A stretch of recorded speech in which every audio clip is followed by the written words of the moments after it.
Every once in a while, you will hit the proverbial jackpot. You'll get a new lead from your IDX website or maybe from a Facebook ad. You'll call or text, maybe send an email as your first follow-up, and something magical happens. The lead gets back to you after one contact and you become their agent.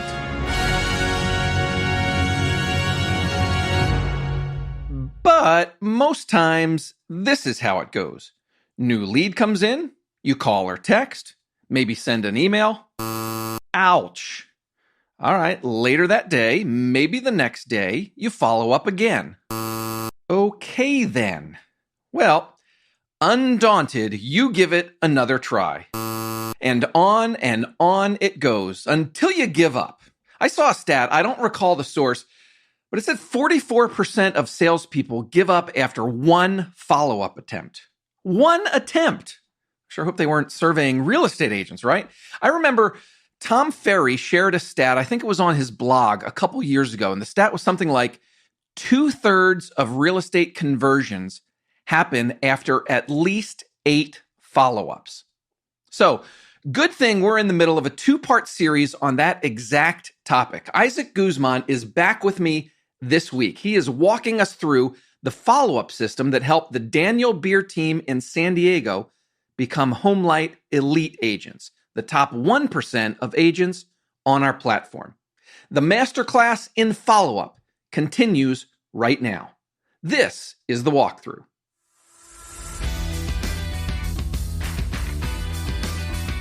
Hello. My name's Matt McGee. I'm the editor of HomeLight's Agent Resource Center. Welcome to The Walkthrough. This is a weekly podcast.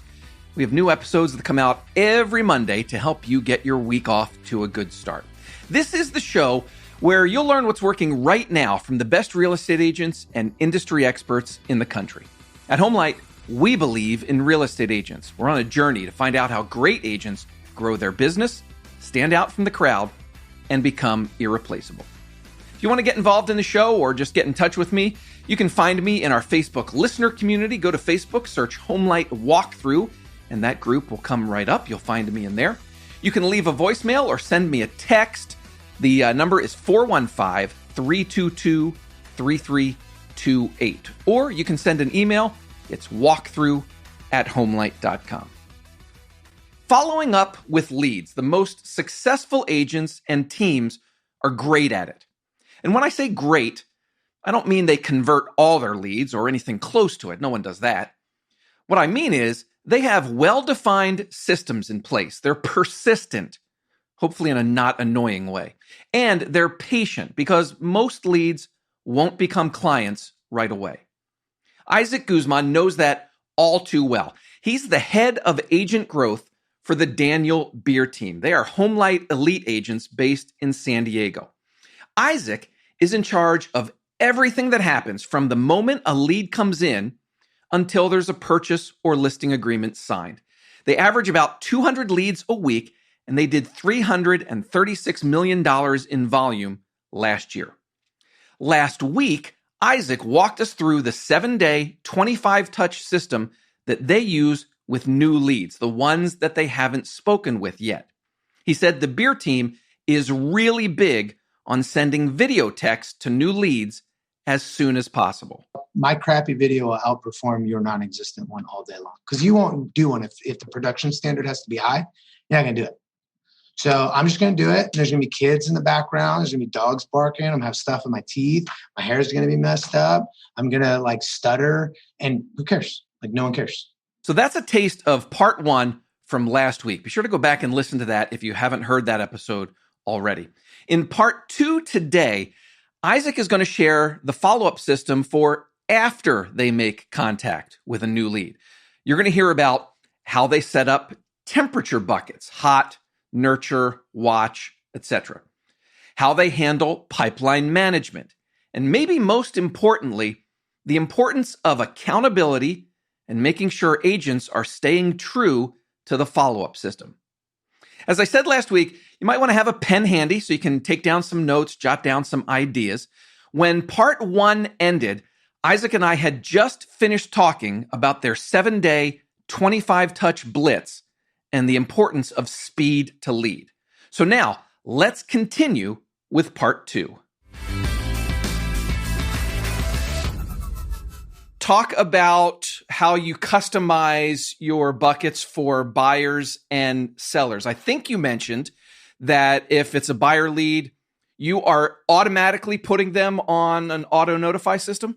If I have enough information to create a drip for you, I'm going to create a saved search for you. And just start sending out emails once a day as they happen. What's the frequency?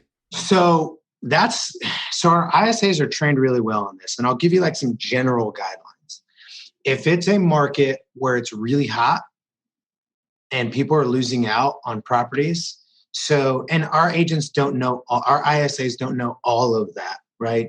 But if it's near a major highway or freeway within San Diego County, you can bet that people are just like buying those houses before anybody even like thinks, right? Like head spinningly quickly. So with that, it's as they become available. New listing alert. If it's somewhere that's a little bit further out, maybe more rural, right? Or at a price point that like doesn't produce a lot of results, right? Then it's weekly or as it becomes available. So there's like kind of these different things, but that's kind of what we do. We're not like too crazy about it unless again, it's a really hot market. It's as things become available.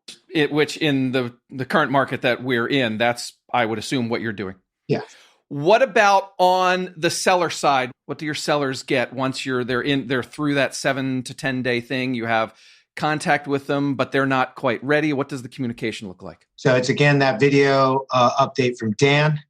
It is then a market update for their neighborhood, right? Based on their zip code. That's just generated by our CRM. They'll also get like special offers throughout the year, depending on what special offers we're doing. So we have like a book funnel, we have webinar, like we have all those different things. So they'll also get invites to those seller specific events or offers. But if we didn't do any of those, it would just be the monthly update from Dan, whatever that looks like, and then their market update every month. You guys use heat statuses, hot leads, warm leads. Tell me what that looks like. Yeah, we use hot. If you're going to pop in the next 30 days, you're hot. If you're going to pop in the next 30 to 180 days, you are a nurture. If you're going to pop in 180 to 365 days, you are a watch. And if you're 365 days or more, you're a year plus. Let's start with the hots. What does the communication, what rules do you have in place for communicating with those people? Minimum of every 7 days. At least one communication. Realistically, we do more, but that's a minimum.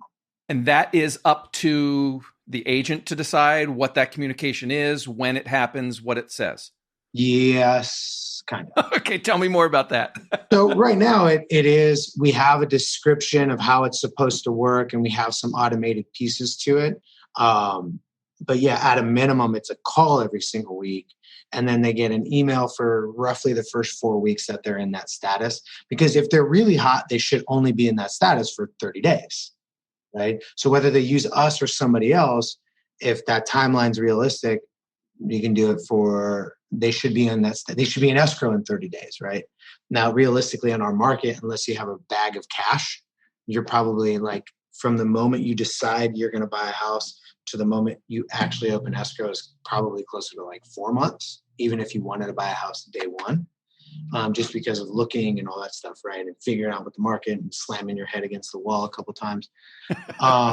So you're getting some automated emails once a week for the first 4 weeks while you're in there. You're also getting a call every single week, and then you're getting a text twice a week. Let me ask you this, because again, as I said, my wife's an agent, and here's one place where I think the system that I frankly installed for her falls apart using the CRM. The CRM, it will send these automated communications until the person replies. And then once the person replies and there's human-to-human contact, then the automation stops, which is fine. The problem is then the human to human communication doesn't always happen as frequently as it should. Am I hearing you right that you're doing both the human to human and the automation at the same time? Yeah. Or you are? Okay. This is where your listeners are not going to like get a ton of value. We use Salesforce, and Salesforce combined with the other systems that we use, it's like playing with a different set of cards. What I mean by that is when I interact with you, I have just like, okay, so for example, a person responds. The rules that you set up in the CRM is that when the person responds, then the campaign ends, right? Well, in our system, the person responds, and then I can set a sub campaign. Okay. From that. And you could probably pull that off in any CRM. It's just kind of easier in Salesforce. And again, you know what? It might not even be a Salesforce thing. It might just be we have somebody named Laura on our team who's amazing and does like things like that. And she's just cool. Yeah. It sounds like something that you could do with the right amount of tasks and drip campaigns, whatever it might be, that, okay, once the contact, then shift them over to here, but it's got to be done I would assume I know in our CRM, Carrie uses Follow-Up Boss. It would have to be done. There's a couple steps that a human would have to be involved and say, all right, now we're going to switch them over to this other. So there is a point though, where that happens to us too. And so it is very much set up it is very much on the human, right? But again, if you have workflows that pull in tasking, right? So I just spoke to you, which means your auto campaign is done. And when I'm done speaking to you, I'm required to set a task. Then I open up my CRM and my CRM says, you have to do these tasks today. Here's your workflow for today. And it pulls in anything that's today plus overdue. Well, then I'm forced to do that. But here's the problem with most agents. They just don't do what their CRM tells them to do, even if they had that thing set up. Right. So that's why when you hear like our ISA team does that, because our ISA team sits locked and loaded all day long doing that. They don't do showings. They're not doing anything else. They're following. That's their job all day long. Right. So it creates an advantage in that, like, if you could be two people, you would be the person who always does the tasks and be the person who's super responsive to your clients. That's the number one pain point when I talk to agents and people in ops, is not making the task list, but actually getting the agents to do what's on the task list. Yeah. And we have that same problem, right? Now we have a solution for it, and that's a whole different thing, which is once it goes into the agent world, we have a set standard of how many people-ish you should have in your pipeline and what their statuses should be. And whenever you're outside of those guidelines, be it like you're past due for follow-ups or you have too many people in your pipeline, we have a pipeline director who says, this person's out of order. Okay. Then they get some kind of messaging from myself saying, you need to revisit that. And I need you to figure out what's going on here. And then they've learned, because if they don't do that, then their lead flow shortens up or stops. They learn to just kick people out of their database that they shouldn't be having in their database. That gets kicked over to the ISA team. Again, they're the task machines. By the way, they're not machines. They're amazing people. They're like cornerstone of our business. It gets kicked back into their world.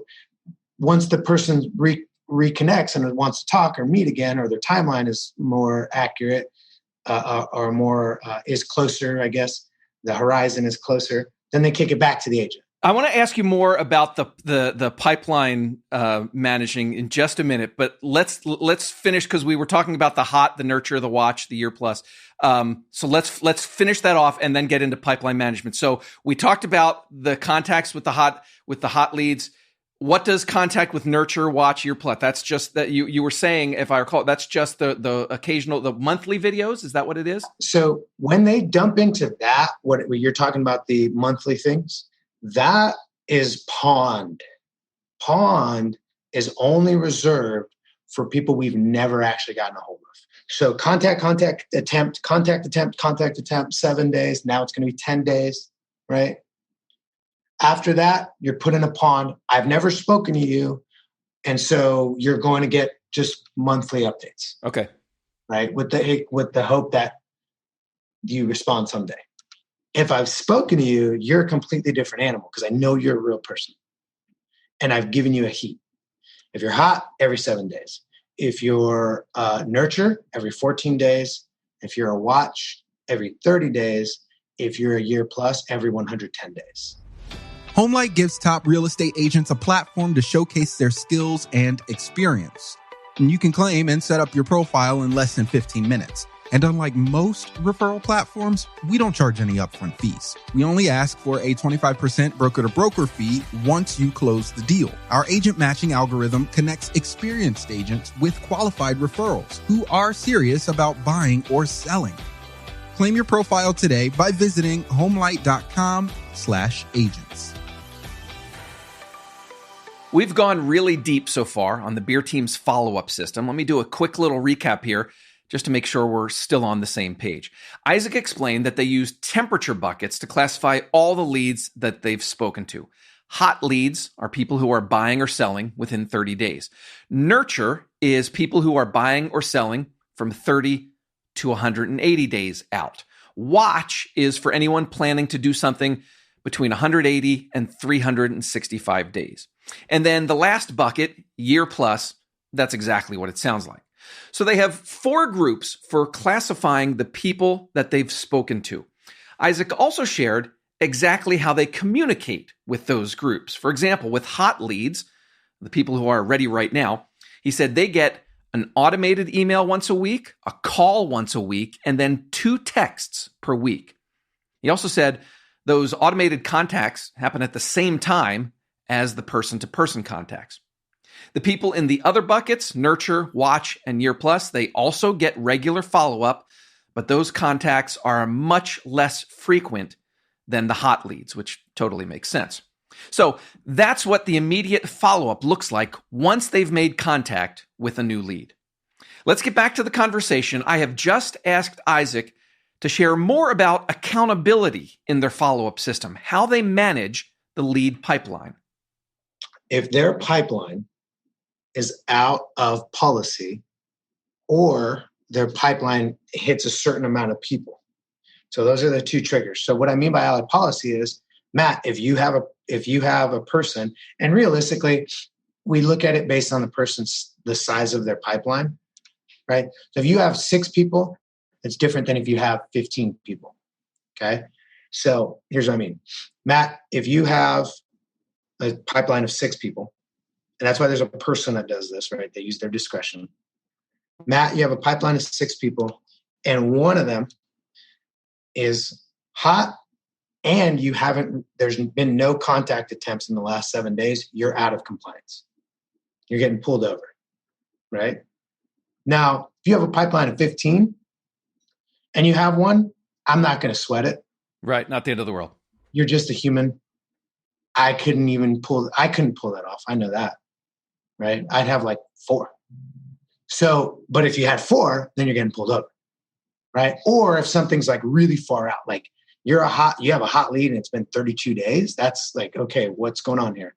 And chances are, Matt, you just need a friendly reminder to go in and either add notes because you have been texting back and forth with that person, or you're like, you know what, that person's been ghosting me. I'm just going to close them and send them back to the ISA world. And when they are out of policy, what happens? They get paused on whatever leads they're getting. So we have an allocation of appointments they get every month from the ISA. It's a rough allocation, but we hardly ever miss it. And then also lead flows that come in, like direct connects from Zillow or whatever it might be.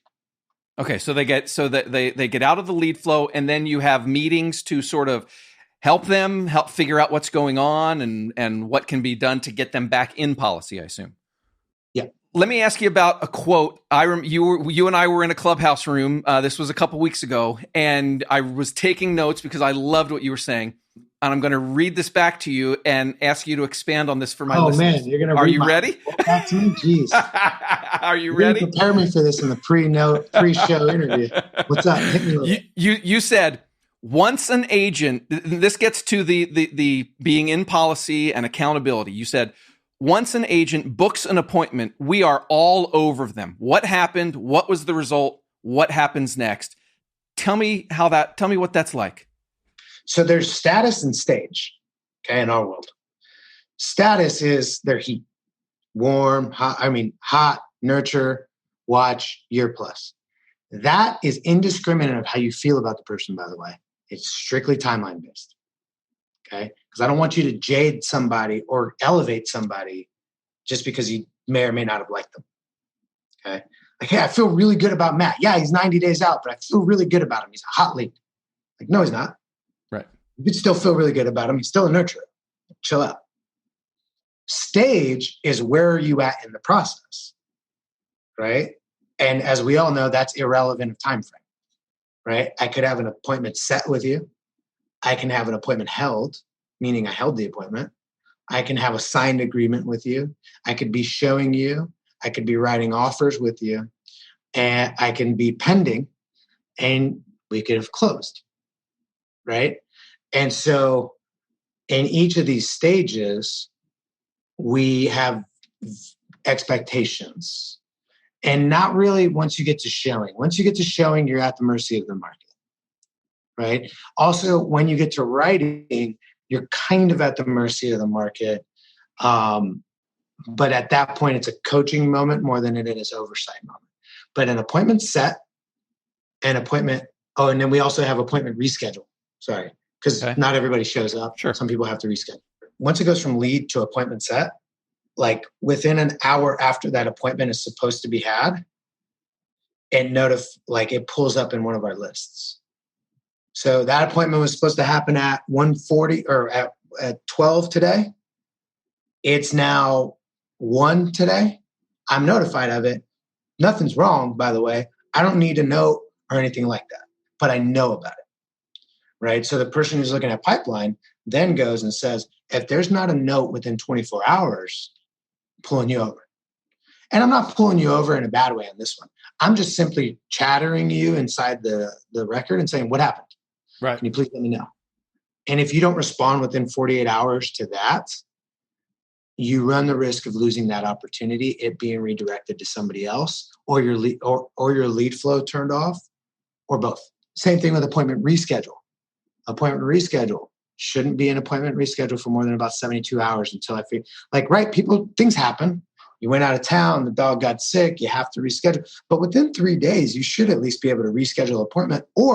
And here's what I'm saying, I don't expect you to be perfect, Matt. I don't expect you to be able to rebook the appointment if the person's a flake. I just expect you to hold it accountable. If within 72 hours you haven't set an appointment, dude, are you going to get that appointment? Just close it. Get it out of your pipeline. We got plenty of lead flow coming. Don't hog it. Don't jam up your own system. Don't stress about it. Pass it over to the ISAs. If anybody's going to convert it back to an appointment, it's them, because it's their job to do that. You focus on the big picture, right? So it's not like a slap on the hand type of thing so much as it is Matt, if you're really busy, I don't want to pass more leads to you. It's just going to overwhelm you, right? And also, Matt, if they're not responding, kick them out. Let me get you more leads. Let me get you more opportunities, right? So it's not a punitive thing. I know I sound like it is, right? But in reality, I'm just explaining the rules. But the way that we actually treat the people is very hey, I got you paused. Let me know when you're ready to unpause. And honestly, it's a gentle nudge and saying, clean up your pipeline. Or I'd say 25% of the time, the person's like, thank God. 1 out of 4, 1 out of 3, they're like, dude, thank you so much for pausing me. I was in the weeds. I didn't really realize it. I'll let you know when I'm caught up and you can turn me back on. For listeners who maybe have smaller teams, though, it might be somewhat eye-opening that even for a larger team with all the systems you have in place, that this is still a problem in that you have to have people that are nudging in an encouraging way, as you said, nudging the agents. Hey, we need to know what happened with this appointment. We need to know what happened with your phone calls, and that you have people dedicated to making sure agents are updating their notes in the database, right? Yeah, I don't think you can ever get away from that. It's just a part of running the show, right? And helping. And it's a part of doing the right thing by the agent. Let's go to, we have a few listener questions that I'd like to get to before we run out of time, if we can. Keenan Gottschall is an agent in the Detroit area, if I recall correctly. And I told him that I was going to be talking to you. And he said to ask Isaac, do you have a workflow for closed clients that's focused on helping get referrals from them. He said, my brain had always called a review the finish line. We've never had a system in place that pushes for referrals. Yeah, so we do. So the way that it works is when a closing happens, we obviously ask for the review. We also ask for a survey. So we send out a survey. And based on their survey response, we will tag them in our system. In our system, all we simply do is keep them as part of our database nurture program. So it's really not something fancy. Again, we're just following up with them. Every quarter you make a call. They're getting the monthly updates. Now, think about it. If they bought with us, why would they not then get a monthly market update for their neighborhood? Yeah, they're probably not going to turn around and sell this next month, but who doesn't want to know that? Like when I bought, like, okay, I'm crazy. I get it. So like take that into account. I watch what happens in my neighborhood every single month. I look at the update, right? For my house. I don't ever intend on selling it. I plan on giving it to my kids, but I still want to know. It's kind of like a video game, right? It's just like you're going to pay attention to that stuff. So yeah, we follow up with there. Then we invite them to client appreciation events. Now, I guess the workflow is like, once you gave me a survey score, you teach me how to treat you. If you give me a bad survey score, you're not getting it. Right. You give me a bad survey score, you're going to get a phone call. We're going to see what we could do to make it better.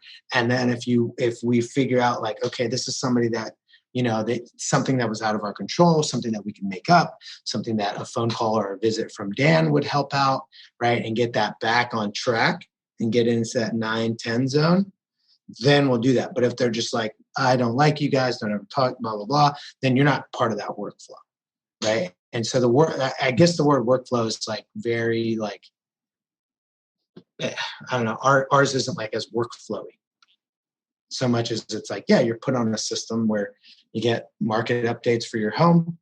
And if you sold your home and for whatever reason you didn't buy with us, then you're just going to get the monthly videos from Dan, right?